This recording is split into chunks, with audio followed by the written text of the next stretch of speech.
Federally, we've seen an extraordinary increase in of spending over the last decade, from 18% under President Clinton's last budget to 25% today. I believe this spending explosion really is sucking the life out of the private sector economy.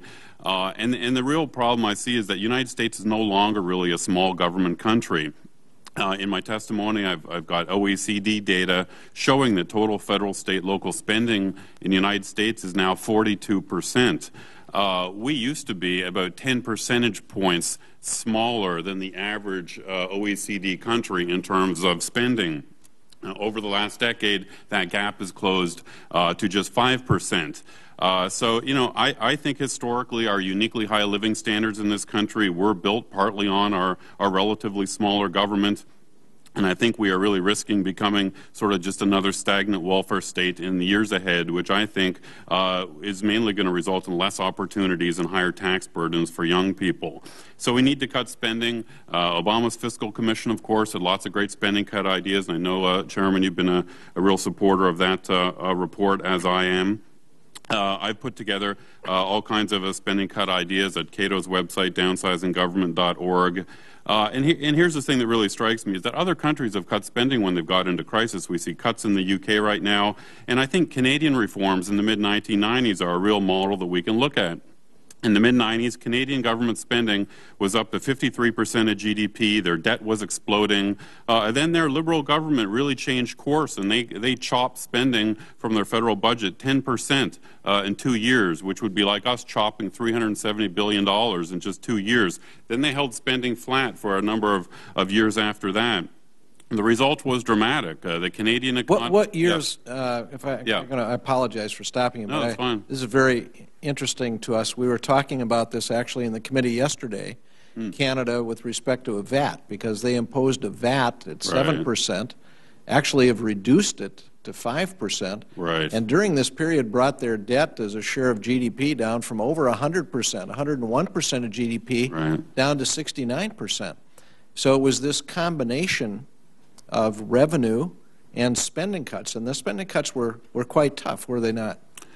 They were. Again, 10% in 2 years. They brought the VAT in the late 1980s under a conservative government, and then it was the left of center Liberal government in the 1990s that dramatically cut spending, as well as they privatized a lot of their government corporations. This was the Liberal Party, and the Liberal Party did 2 rounds of corporate tax cuts. So, you know, the politics are really kind of strange up there. But the Canadian economy boomed for 15 years, and, you know, I think we really need to look at what they did.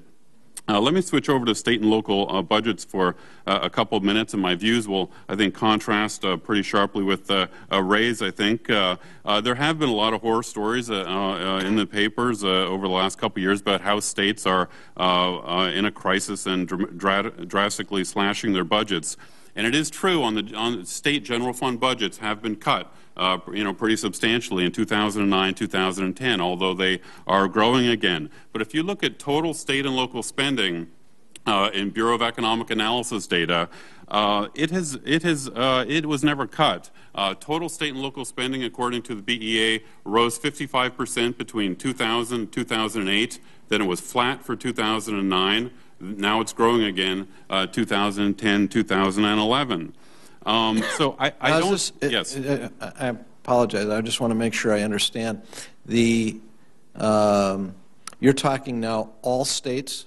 Yeah, all states and local governments. So, you know, general fund budgets are only about half or so of state budgets. So if you look total state budgets as well as the local together, it's been a lot more stable than just the state general fund budgets, which, as you know, they have to balance every year. So, I think the states can solve their short-term problems. The real challenge has already been touched on here is this long-term problem with debt. State bond debt, state and local bond debt has doubled over the last decade from about $1.2 trillion to $2.4 trillion.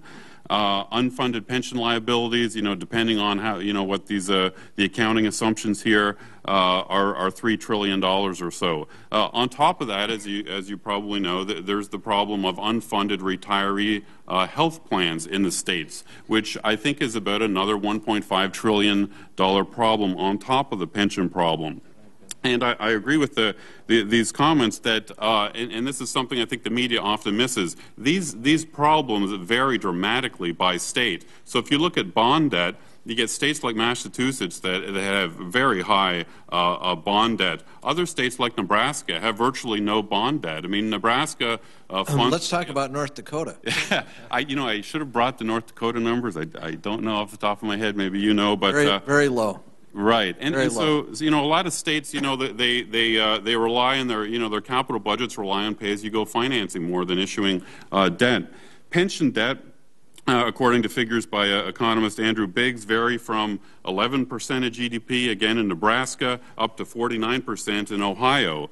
And I would say something else that's interesting is that state worker unionization rates vary dramatically in the states, and this affects fiscal policy. So California, New York, 2/3 state local workers are unionized.